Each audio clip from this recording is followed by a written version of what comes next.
Yun oh. Grabe. Nakakatamad. Lamig kasi. So, papalit tayo ng tubig. Pero, di ko maumpisa-umpisahan kasi napakalamig ng tubig ngayon. Woo. Ay, ay, ay. So, yun na nga. Galing tayo sa trabaho. Papainit, pero lamig pa rin. Tignan nyo, oh. Nag-ice na. Yun. Puro yelo. Nag-yelo lang natin. So, kailangan ko magpalit ng tubig kasi magbibigay tayo ng oregano tea. No! Ito ang nabibigay ko ngayon is carrot juice. Yan. So, yung carrot juice is para sa kanilang dugo. Dito, pampagana ng dugo sa mata.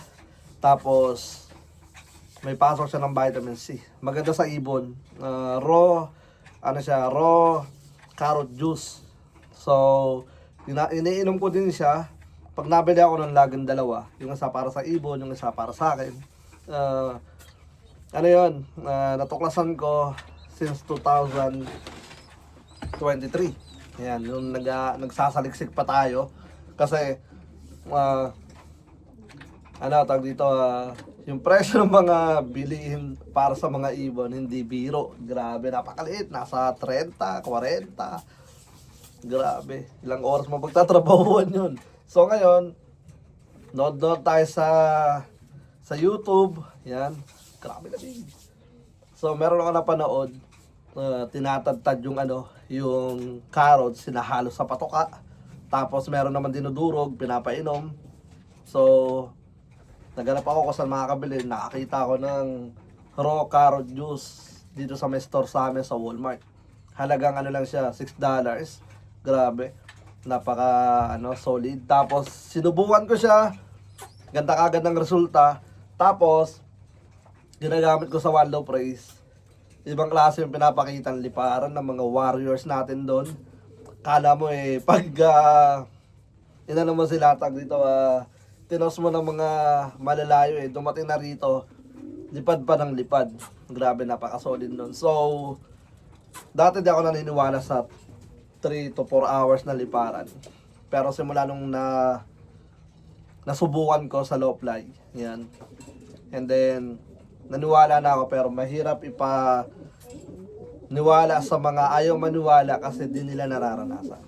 So, para sa akin, totoo yun, but depende na sa tao kung paano siya maniniwala.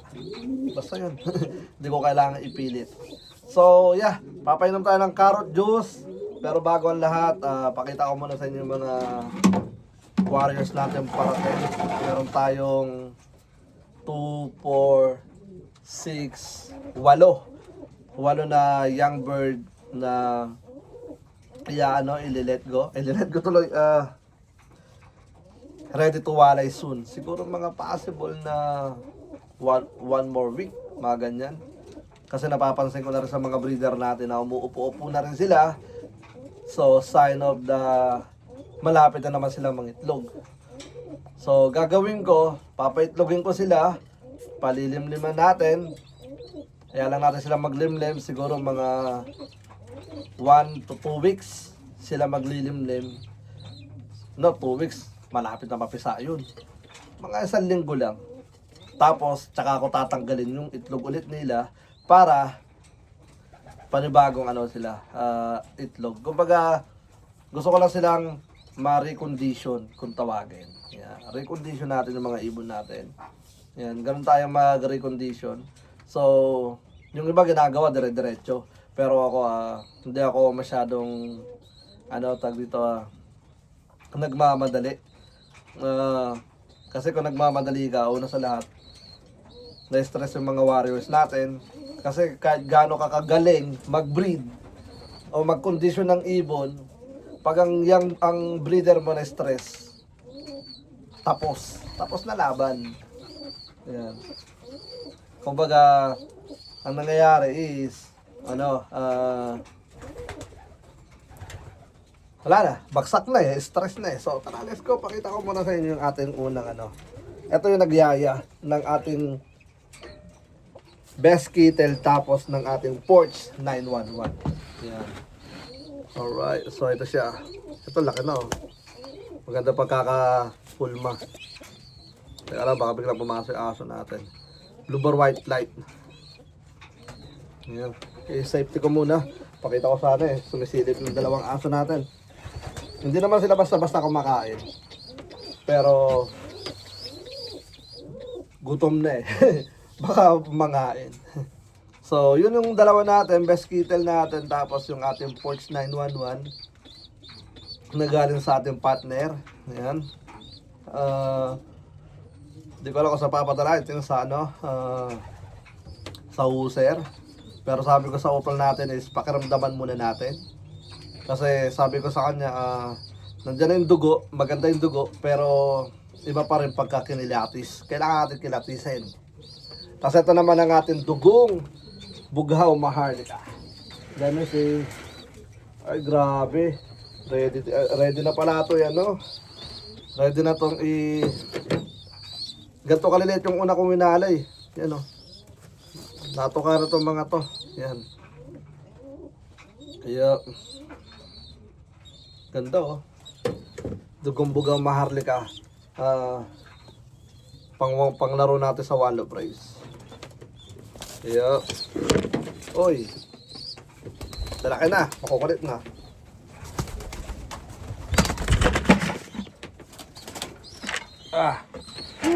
Kukulit.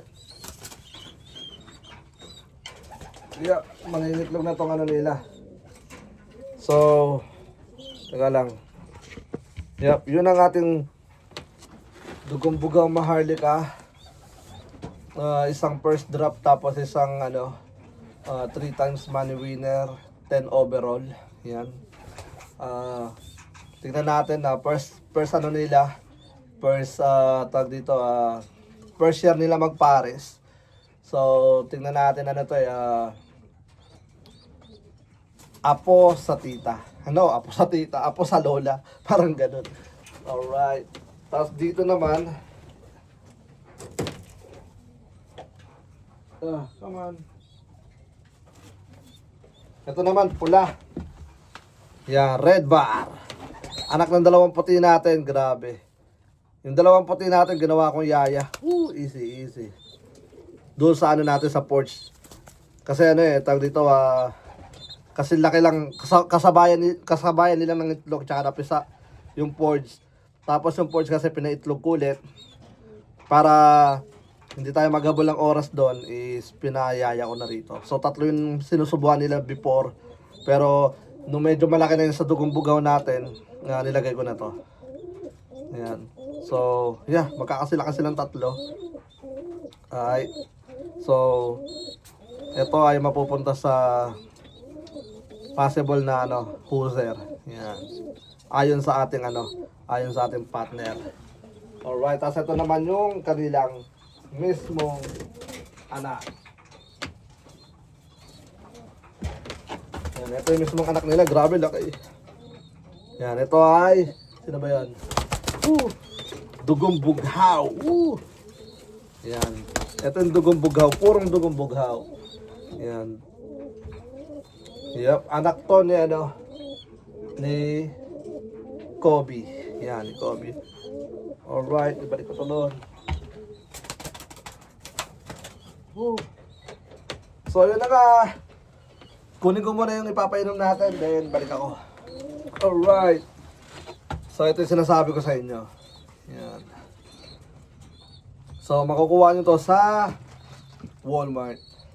So ininom ko to halos everyday pag meron. Pag wala, edi wala.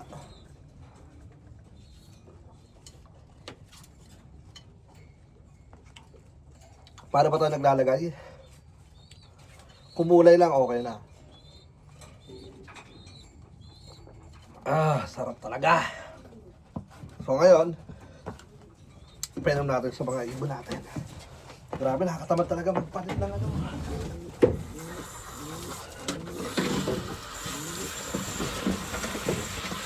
Yan, lamig. Ang maganda rito mga tol, healthy. At walang overdose. Walang ano rito, mapasobra ka, okay lang. Kumulang ka, okay lang. Alam niyo kung bakit? Kasi organic. Basta organic, herbal. Yan. Alam niyo naman, sinaunang panahon, panahon pa ng Apon. Sinaunang panahon is